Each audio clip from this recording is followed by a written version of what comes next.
Hello and welcome. Hope you're doing all right.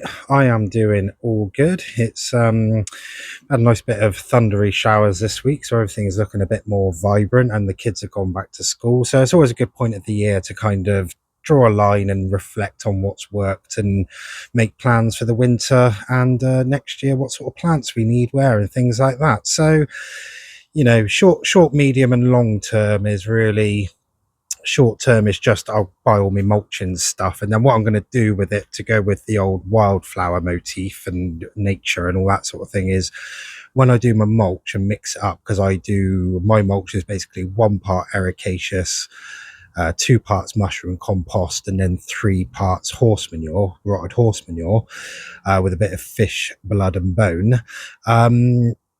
So yeah, what I'll do with that is I'll buy like 8 packs of wildflower seeds, all different types, mix it in with the mulch, lay the mulch all around the beds, and then whatever lives, whatever comes up next year comes up, because I know, believe me, I now know what bindweed looks like from 100 yards away. So as long as, I know what to pull up basically. So yeah, that's the plan, just short term. Medium term is really just kind of, plotting and strategizing and getting the stuff to make the waterfall. And the long term thing is going to be the waterfall in the corner.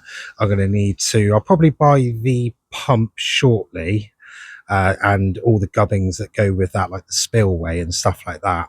And then I can sort of work around it, go on holiday in October. So cash a bit short up until then, and then I'll buy all the blocks and other whatnot. So hopefully aim to do that sort of around Christmas time.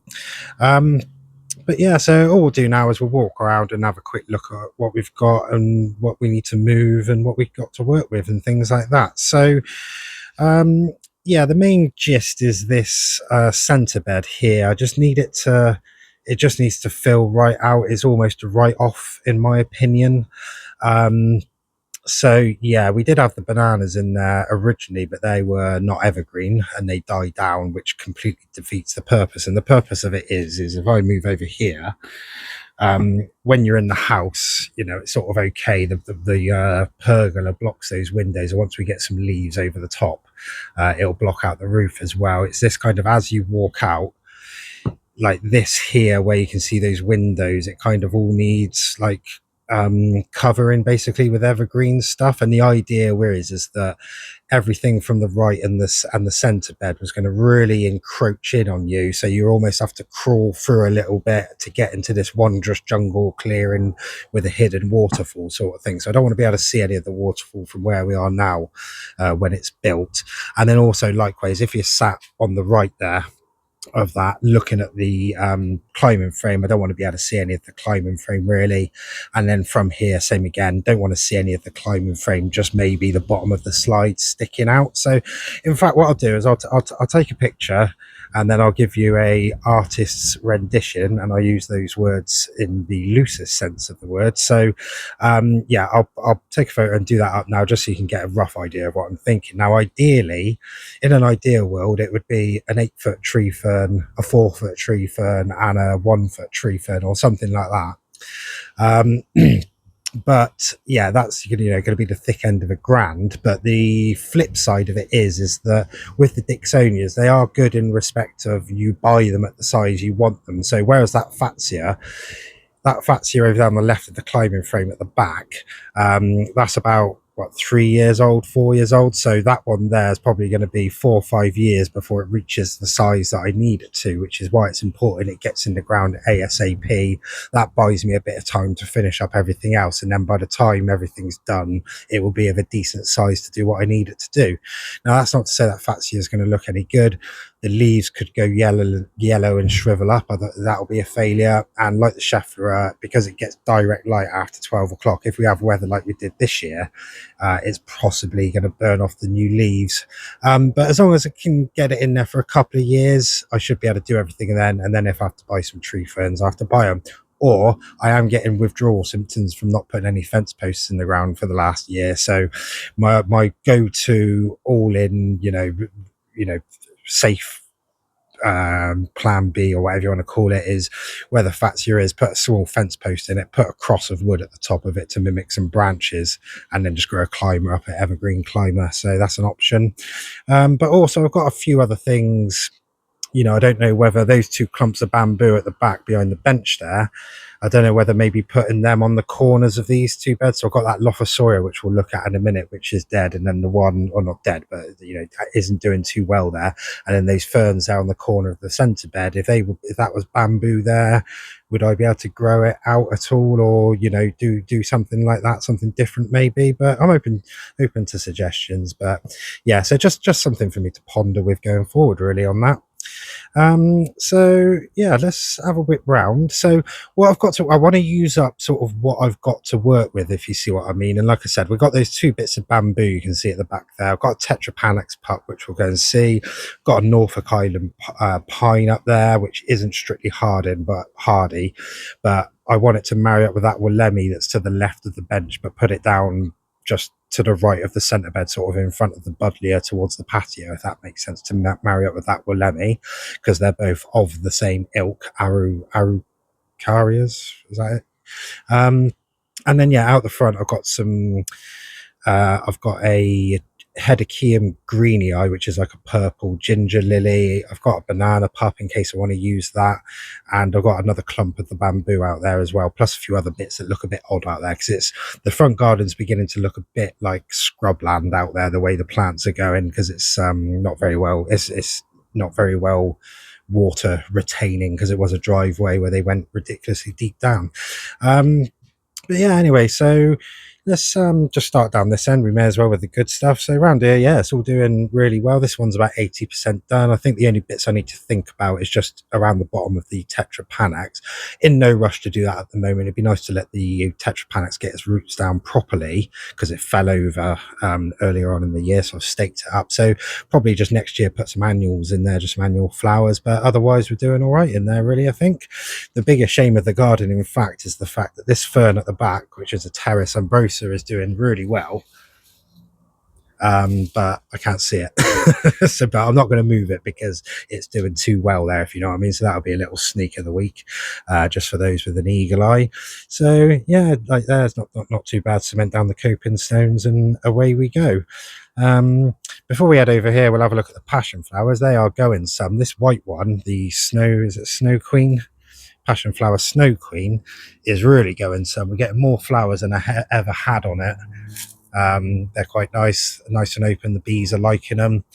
We've even got one of the blue ones right there, which has come over from that pot over there and over that side, where you can see there's a white flower at the top there. So they're sort of intermingling. The bad thing about these passion flowers is they really do look straggly. Especially this one on the right, that was all covered in foliage not too long ago, but the wind stripped it down. So got a few options with what to do here. One of them being I chop off everything above the pergola height, let everything that's gone across die off, which should rejuvenate the plant somewhat, because the trouble is, because it sent out all these massive runners, I think is using more than it can get out of the pot. And also, I don't know if we'll see it very well, but it actually runs up the corner of the house above the garage roof all the way up to the roof, to the apex of that garage roof.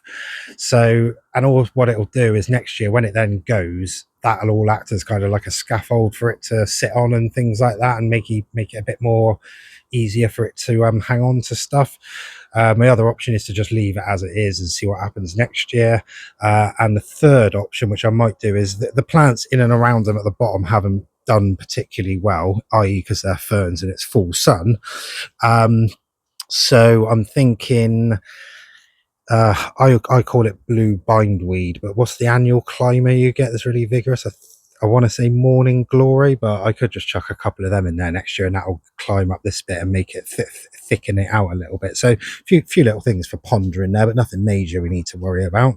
So over here in the full sunbed, giant honeysuckle's doing super well. It's just starting to fill out now. It's sort of, obviously finished flowering a couple of weeks ago, and it's just filling itself out now, which is good. It's a bit of not a slow grower as such, but it's a slow filler. And also my worst fears are starting to happen, which is anybody who's seen an old honeysuckle knows they go really woody at the bottom, and that's just what's happening around here at the back. So I'm not going to prune it yet. I'll leave that now, because any leaves that come on the top will act as a bit of a barrier for the frost for the stuff below it. So I'll wait till next year. Anything that's died, I'll chop back, and then just before it starts growing, I'll chop out anything that we don't need. Hopefully that woody stuff on the back. Again, worst case scenario is if it does all go and all the foliage is kind of up there, which is where I want it to go. If this ends up all woody, I'll just get another honeysuckle, not a giant one, but another normal honeysuckle, and just grow it up after it, sort of thing. But Cycad's done really well, loving it there. Got a nice new flush on it, so that'll do quite well there. Got this little Bosnian pine down here, which is getting a little bit out of the way, but it's doing really well. So what I'll do for now, just in the meantime, is just shove it at the back there just to hide that gap a little bit. As we get around here, Clematis Almandia is doing really well. That will flower over sort of the new year. Down here, we've got the Lophosauria, not doing well. Obviously, I was watering it, but I didn't water it enough, and I don't really want to mollycoddle everything, if you see what I mean. So we'll take that out and probably put them in the deep shade. And then, yeah, so I was going to get another cycad there because they seem to like it there and they look very Jurassic. Or, like I said, the bamboo might do well there. And maybe at the back in there somewhere, the purple ginger, because they like full sun, so that should do quite well there. Up here, the ferns, the rabbit foot ferns, they were never going to do well here, never destined to do well here. So I'll decide what I want to put in here. It's only a little bed, so maybe some annuals next year or something like that. Kind of depends what I'm going to do with the covering the block work up. First plan is to use that wood that I've got there, if you see what I mean, and just run it across like I have done with the rest of it. That could look quite nice, but that's something for long-term pondering. Here's all the rocks of the waterfall. Here's the plants. The Tetrapanax pup's looking really good. I'll keep that under the cover, and the Norfolk Island pine under the cover for the winter, and then I'll chuck them out next year, and it will just be kind of like, we'll see how we do.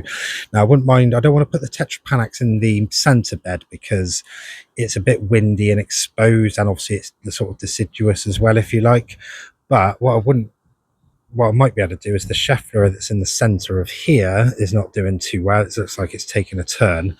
But the original Tetrapanax that we just looked at actually did really well there. So I'm not too worried about it being sort of deciduous or not evergreen on this part, because we've got the climber behind it, which is going to fill it out and, not make it suffer too much, the view. So yeah, there's a possibility. Could chuck him back in there. Willemy's doing really well. Super good plant that. If you've got it, it does exactly what I want it to do, and it's doing really well there. So happy days. Let's carry on around here. We'll get to the centre bed in a minute. Lophosauria, this one I went away for too long weekends and I forgot to water it in the intermediary because it fooled me, and it rained one day, but it was only a little bit and not enough, obviously. So, but he still looks all right, that one, I think. Now the weather's a bit cooler and a bit more rain. Canna's looking good. I might divide off that, and then where the dinosaur is there, put a 1 foot tree fern, because I've got another 1 foot tree fern in the corner over there, and then one under the Fatsia over there, which we'll see in a minute. So give that a bit of space with the divide the canna up, and then maybe I could shove some of the canna in the centre bed.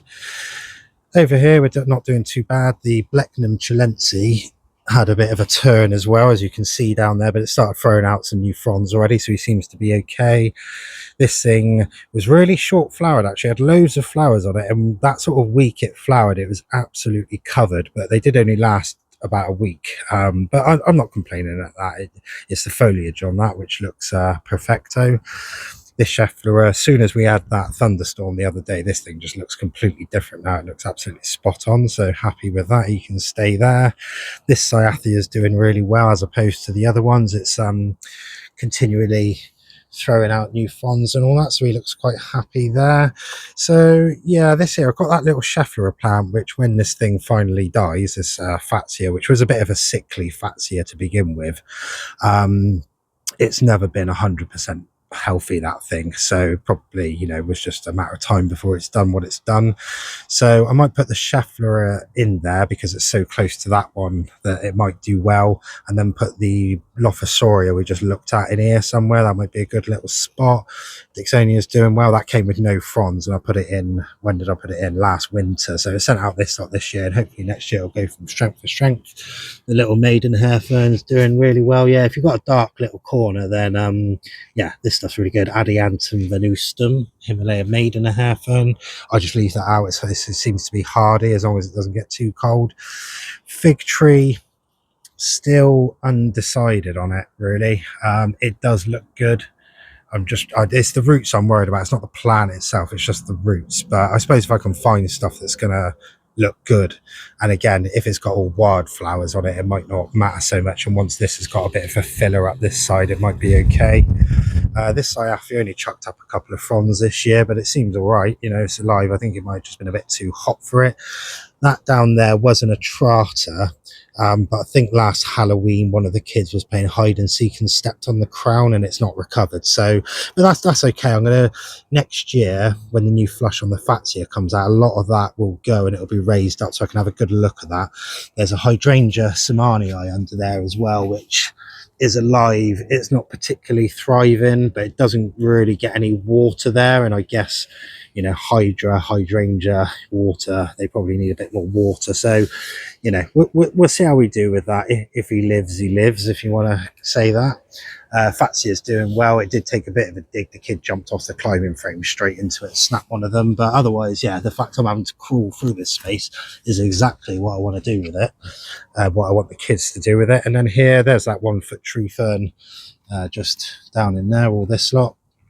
I'll get a better view from down here, just up there at back. He's doing really well. This Scheffler is doing really well as well. This was the one that I thought was going to struggle the most, but it's doing the best. The Blechnum nudum, which I bought, the fishbone fern, is not done too well. So that could be another place for the Lophosauria, and also where the little pond thing is I made down there, that could be a good spot for it as well. But the Wallachiana there on the corners, it's sort of bouncing back after getting frosted off the first year.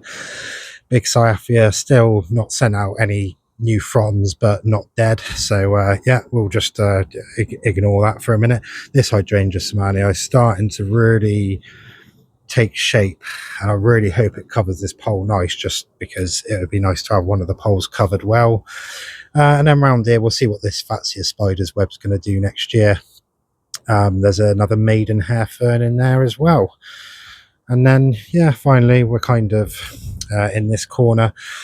I'm going to make that bed a bit bigger, i.e. that little block wall you can see running under the trellis, move that out a touch just to give it a bit more, because I think it's a bit dry there, it's sucking the moisture out. So the ferns aren't doing too well, but the Traculospermum jasminoides is doing okay. Foliage looks good on that, not too worried about it not flowering.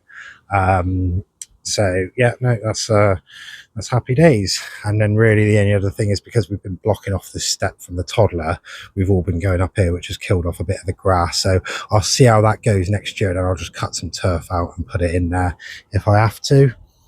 And yeah, that's about it really. So yeah, we'll make some plans, give it a mulch, and then like I said, with the thing, I'll probably buy the pump soonish, just so I can see, you know, because it's all very well, you know, doing the waterfall and the rocks, but the most important thing is the mechanics of it. You know what I mean? There's no point making it look like a good waterfall if the pump doesn't fit, and, you know, this, that, and the other. So yeah, we'll sort of strategize about that at a later date. And then of course I won't put the pack, because I'm gonna have to have a cement mixer and blocks and all this, that, and the other up there. I won't put that patio down until last thing. But the important thing is that I got the patio, because they've discontinued that octagon one now. So yeah, that's about it. One other short-term thing I'm going to do actually is try and take some cuttings off of the giant honeysuckle. Like I said, it's a bit difficult because it needs to be off non-flowering wood, and pretty much all of that's flowered, and also needs to be semi-ripe. And to be honest with you, I had a quick look yesterday. I couldn't actually see anything like what I took the 2 cuttings off before, which did really well and are in the ground now. So yeah, we'll see. I might be able to take one off the one at the front, because that's going into beast mode out there, which is odd because it's in virtually full shade. So yeah, there you go. But yeah, that's about it really. So hope you're having a good one, and yeah, I'll see you on the next one. Thanks for watching. Goodbye.